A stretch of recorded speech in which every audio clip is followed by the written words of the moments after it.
함께 기도하시겠습니다. 수고하고 무거운 짐진 자들아 다 내게로 오라.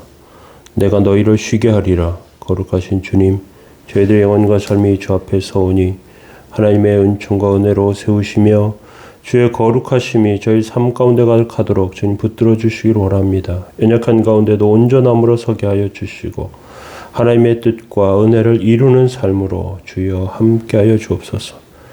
이 시간에 주의 말씀 가운데 함께 계시고 연약한 종 붙잡아 주시며 하나님의 세우시고 온전하신 은혜를 저희들 삶에 허락하여 주옵소서. 감사드리며 예수님의 이름으로 기도합니다. 아멘. 찬송가 540장 2절 찬송 드리겠습니다.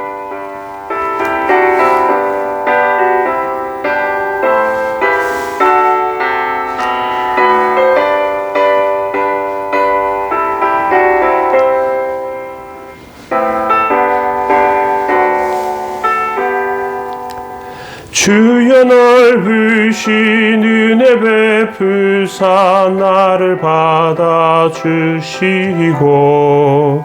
나의 품은 뜻 주의 뜻같이 되게 하여 주소서. 내가 매일 십자가 앞에 더 가까이 가오니 그새 주의 흘린 법의 피로써 나를 정케 하소서. 아멘. 시편 20편 1절에서 9절 말씀입니다. 환난 날에 여호와께서 내게 응답하시고 야곱의 하나님의 이름이 너를 높이 드시며 성소에서 너를 도와주시고 시온에서 너를 붙드시며 내 모든 소재를 기억하시며 내 번제를 받아주시기를 원하노라. 셀라. 내 마음의 소원대로 허락하시고 내 모든 계획을 이루어 주시기를 원하노라. 우리가 너의 승리로 말미암아 계가를 부르며 우리 하나님의 이름으로 우리의 깃발을 세우리니 여호와께서 내 모든 기도를 이루어 주시기를 원하노라. 여호와께서 자기에게 기름 부음 받은 자를 구원하시는 줄 이제 내가 아노니 그의 오른손이 구원하는 힘으로 그의 거룩한 하늘에서 그에게 응답하시리로다. 어떤 사람은 병거 어떤 사람은 말을 의지하나 우리는 여호와 우리 하나님의 이름을 자랑하리로다. 그들은 비틀거리며 엎드려지고 우리는 일어나 바로 서도다. 여호와여 왕을 구원하소서. 우리가 부를 때 우리에게 응답하소서. 아멘.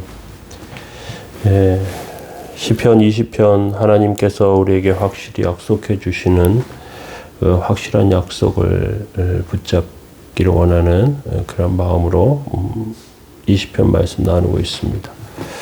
환난 날에 하나님께서 응답하신다고 우리 1절을 통해서 살펴보고 이제 두 번째로 응답하시는 방법에 대해서 한번 살펴보기를 원합니다. 하나님께서는 성소에서 그리고 시온에서 돕겠다고 약속하고 계신데요. 2절과 3절 보시겠습니다. 성소에서 너를 도와주시고 시온에서 너를 붙드시며 내 모든 소재를 기억하시며 내 번제를 받아주시기를 원하노라. 셀라. 이렇게 되어 있습니다. 하나님의 백성의 비밀, 응답받는 비밀이 첫 번째는 환난 날에 하나님께서 응답하신다고 했고요. 두 번째는 성소에서 도와주신다고 말씀하고 있습니다. 성전입니다. 시온입니다. 성소 시온은 하나님께 예배드리는 장소를 말합니다. 거기서 하나님께서 우리를 만나 주시겠다고 그렇게 약속해 주십니다. 유명한 교수님들을 만나려고 할 때 일정이 너무 많고 바쁘다고 거절하는 경우가 있습니다. 그러면 그분이 수업을 진행하는 강의실로 찾아가면 그 수업 시간에는 분명히 그 교수를 만날 수 있어요.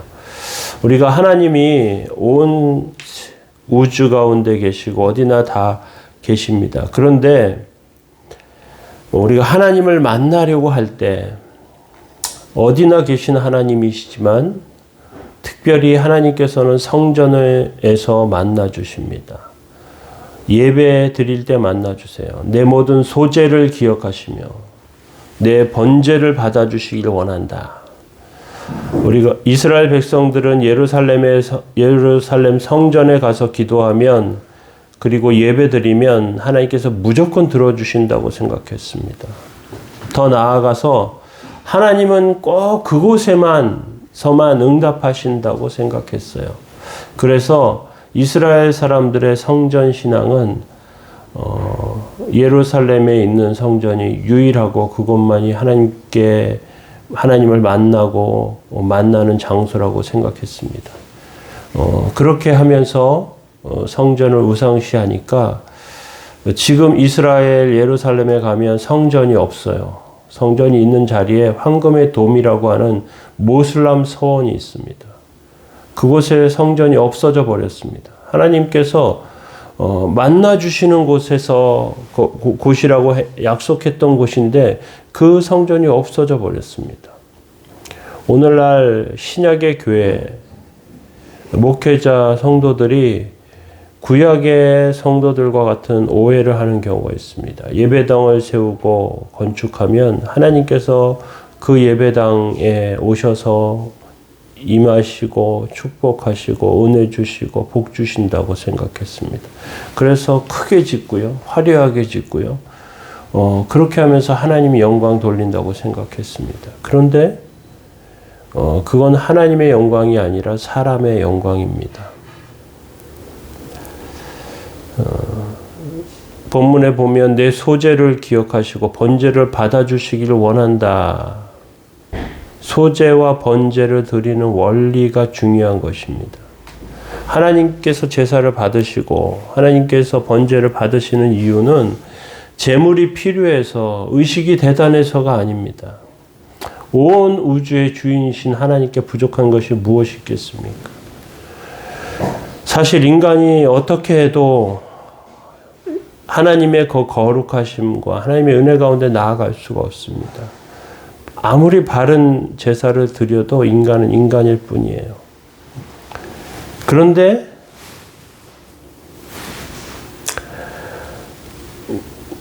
번제와 소제와 이런 것들은 불태워 완전히 없어지는 것을 뜻하는 것입니다. 말씀을 우리가 다 이해하지 못하지만 죽을 각오로 하나님의 말씀에 순종할 때 하나님과 우리 사이의 불신의 벽을 허물어뜨리시고 하나님께서 교통해 주십니다. 성소는 그 약속을 믿는 백성들이 모여서 하나님 앞에 서는 곳이에요. 그 약속의 의지에서 우리를 만나주시는 것이지 그 장소가 거룩해서가 아닙니다. 그래서 믿음의 공동체 가운데 하나님께서 역사하시고요. 신약에서는 교회를 성전이라고 부르지 않고요. 건물을 교회라고 부르지 않고요. 신약에서는 교회는 공동체를 교회라고 부릅니다. 하나님의 성령과 능력과 이런 역사가 그 교회 안에서 일어나게 됩니다.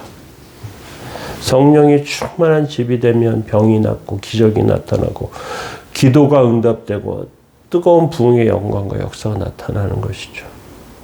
우리가 기도할 때 하나님의 영광과 역사를 보는 그런 은혜를 경험하게 되는 것입니다. 이스라엘 백성들 미스바에서 은혜 받으려고 하나님께 회개하고 외치고 부르짖으니까 블레셋 사람들이 그걸 보고 야, 이놈들이 모여있으니까 싸그리 없애버리자 하고 전쟁이 났어요.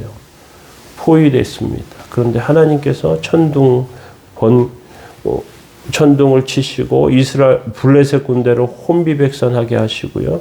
이스라엘 백성도 그거 추적해가지고 대승리를 거두게 하죠. 그때까지는 이스라엘 백성들이 블레셋의 밥이었어요. 그런데 회개하면서 하나님의 영광과 역사가 나타났습니다. 포로기 후에 돌아온 이스라엘 백성들이 에스라의 말씀의 낭독을 들으면서 부흥의 역사가 일어납니다. 그러면서 그들이 정말 자신들의 죄를 생각하면서 회개하려고 금식하려고 하니까 느헤미야가 이렇게 얘기해요. 여호와로 인해 기뻐하는 것이 너희의 힘이다 이렇게 말합니다. 금식하는 거 하나님께서 얼마나 귀하게 보시는지 모릅니다. 자기 생명을 내어놓고 하나님께 기도하는 것 아니겠습니까? 그런데 느헤미야가 뭐라고 하느냐? 그거보다 하나님을 기뻐하는 것이 너희의 힘이다 이렇게 말하고 있습니다. 우리는 어려움이 있을 때 정말 하나님 앞에 온전한 마음으로 서는 그런 모습이 되어야 합니다. 내가 지금 어떤 모습인가 보다 내가 어떤 마음을 가지고 있느냐가 더 중요해요. 사도 바울은 성도들을 보화가 가득 든 질그릇이라고 비유하고 있습니다. 질그릇 자체는 아름답지 않아요. 화려하지 않아요. 값진 것이 아니에요. 그런데 그 안에 금은 보화가 들어있으면 그 질그릇의 가치가 엄청나지는 거예요. 하나님께서 이것들을 귀하게 여기세요. 어떤 면에서 보면 하나님의 성전은 그 안에서 우리의 마음과 생각을 바꾸셔서 새로운 소원을 가지고 하나님 앞에 서게 하는 것입니다. 그래서 4절에 보면 내 마음의 소원대로 허락하시고 내 모든 계획을 이루어 주시길 원한다 그렇게 말씀하고 계십니다. 세상을 살아가면서 많은 소원과 기대를 갖고 있는데 결혼이나 자녀들 양육이나 학업이나 취업이나 또 내일 일이나 아니면 병든 몸이나 여러 가지 것들이 우리의 소원과 기대 가운데 있어요. 그런데 하나님께서 우리를 붙들어 주시고 세우실 때에는 내 소원도 하나님의 뜻에 맞게 바꾸셔요. 그래서 성공하게 해달라는 기도가 아니고 하나님의 영광과 역사를 보는 하나님께서 기뻐하실 만한 그러한 일들로 우리의 소원이 바뀌어집니다. 그럴 때 큰 은혜가, 큰 역사가 나타나게 됩니다. 이렇게 하나님 앞에 세워지고 붙들어서 기쁨으로 나아가는 그 영혼들 가운데 하나님께서 큰 은혜를 내려주십니다. 그런 의미에서 예배하는 장소에서 하나님의 성전에서 그렇게 서는 것을 주님께서 귀하게 여기십니다. 우리의 소원과 뜻이 아니고 내 육신적인 자랑과 안목의 정욕이나 이러한 것들이 아니라 하나님께서 기뻐하실 그 일을 붙잡고 세워지는 것, 그러한 목표로 서는 것, 그것이 주님께서 받으시는 귀한 은혜의 삶인 줄로 압니다. 그렇게 서는 저와 여러분들 다 되시기 바랍니다. 기도하겠습니다. 거룩하신 주님, 주의 은총과 은혜 가운데 함께하여 주셔서 저희들을 세우심을 감사합니다. 연약한 가운데도 주님 긍휼히 여기시고 사모하는 심령으로 주님 앞에 기도하는 영혼들을 주님께서 사랑하시는 줄 압니다. 하나님, 저희들의 연약한 모든 것들을 은혜로 세워주시고 정말로 주님 뜨겁게 사랑하며 삶을 이루는 온전함이 저희들 영혼과 삶 가운데 있도록 주님 붙들어 주옵소서. 하나님 도우시고 함께 해주셔서 정말로 상처 입은 영혼들의 하나님 위로하여 주시고 고통받는 심령들에게 하나님 은혜 내려주시고 치료하여 주옵소서. 정말로 주의 은총과 은혜 가운데 소망을 품고 나아가는 심령들마다 큰 은혜를 보게 하여 주옵소서. 주님 도우시고 함께 하시기 원하며 예수 그리스도의 이름으로 기도합니다. 아멘. 하나님께서 저희들의 소원과 기도 가운데 큰 은혜로 내리실 줄 믿습니다. 우리 함께 기도하시겠습니다.